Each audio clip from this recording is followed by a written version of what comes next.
எப்படிங்க தோரணை எப்படி? பெண்கள் சுதந்திரம், பெண்களுக்கு சுதந்திரம் எப்படி? இப்படி கால் மேலே கால் போடுறது, எங்கள் இஷ்டத்துக்கு ஆடை அணிகிறது, எங்கள் இஷ்டத்துக்கு பேசுறது, எங்கள் இஷ்டத்துக்கு நடந்துக்கிறது, அதுதான் சுதந்திரம், பெண் சுதந்திரம் அப்படின்னு நிறைய பேர் நினச்சிக்கிட்டு இருக்காங்க. உண்மையிலே பெண் சுதந்திரம்ன்றது எது தெரியுமா? ஒரு குடும்பத்தை அழகாக வழி நடத்தி கொண்டு போய் ஒரு புருஷன் ஒரு பிள்ளை குட்டி அம்புட்டையும் ஒரு குடும்பமாக கூட்டு சேர்த்து வாழ்ந்து கடைசி வரைக்கும் நல்லபடியாக நல்ல பேர் எடுத்து சாகிற ஒரு பொம்பளை தான் உண்மையிலேயே சுதந்திரமான பெண். என்ன நான் சொல்கிறது?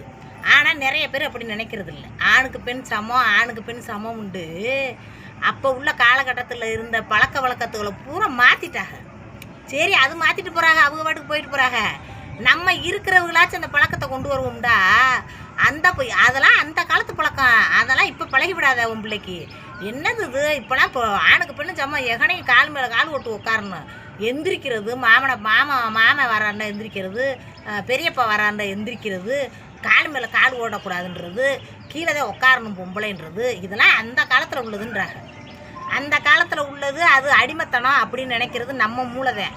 நம்ம மூளை எல்லாம் சமந்தேன், ஒருத்தவளுக்கு மரியாதை கொடுத்து ஒரு உட்காரட்ட நம்ம எந்திரிச்சுக்கிறோம் அப்படின்னு ஒரு எந்திரிச்சு நிற்கிறதும், இப்படி மாமனோ சித்தப்போ பெரியப்போவோ வரையில இப்படி மேலே ஓடுற காலை எடுத்து இப்படி கீழே இறக்கிக்கிறதும் அடிமைத்தனம் கிடையாது.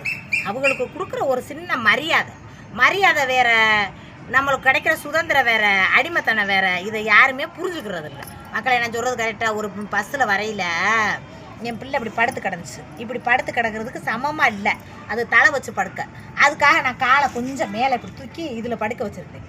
அப்போ கண்டக்டரு இது கொடுக்க வந்தார், டிக்கெட் கொடுக்க. நான் மின் சீட்டில் முதல்ல இருக்கும் பாருங்க, மொதல் சீட்டுக்கு அடுத்தது அதில் உட்காந்துருந்தேன். அப்போ கண்டக்டர் அவர் சீட்டுக்கு போகிறதுக்காக என்னை நகலை வராரு. அப்போ நான் அவர் வர்றப்போ இப்படி காலை நீட்டிக்கிட்டு இருந்தால் எப்படி இருக்கும்? அது நல்லா தெரியாது. பிள்ளைக்கு இருந்தாலும் பரவாயில்லன்ட்டு பேக்க அப்படி அடியில் கொடுத்து என் பிள்ளைக்கு தலைவாணி மாதிரி வச்சுட்டு அப்படியே காலை எடுத்துக்கிட்டேன். அவர் பார்த்து சிரிச்சிட்டு இப்படி செஞ்சுட்டு உட்காந்தார். அது ஒரு மரியாதை. அவர் எனக்கு ஒரு மரியாதை சொன்னார். அதுதான் மனுஷனுடைய வாழ்க்கையில் நம்ம பண்பாட்டில் நம்ம பண்பாட்டான ஒரு பொம்பளைன்றதை காட்டுறது. என்ன நான் சொல்கிறது கரெக்டு தானே மக்களே? எனக்கு தெரிஞ்ச மூளைக்கு நான் பேசுகிறேன். இது சரியாக தவறான்னு நீங்கள் கமெண்ட் பாக்ஸில் சொல்லுங்கள்.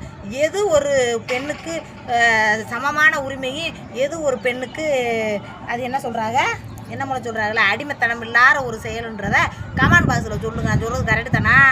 என்னமோ எனக்கு தெரிஞ்சதை சொல்கிறேன். எனக்கு என் மூளையில் என்ன சொல்கிறதோ அதை சொல்கிறேன். நான் அப்படித்தான் நினைப்பேன். இன்றைக்கி எங்கள் மாமா வந்தாருன்னா கட்டில் உட்காந்துருந்தா எந்திரிச்சுக்கிருவேன். இன்றைக்கி எங்கள் பெரியப்பா வந்தாருன்னா கால் மேலே கால் போட்டுலாம் உட்கார மாட்டேன். அதெல்லாம் எனக்கு பிடிக்காது. என் மூளைக்கே எனக்கே தோணணும், நம்மளுக்கா தோணணும். அப்படி தோணி வாழ்கிறத நல்ல ஒரு பண்பாடான பொண்ணுன்றது என் கருத்து மக்களே.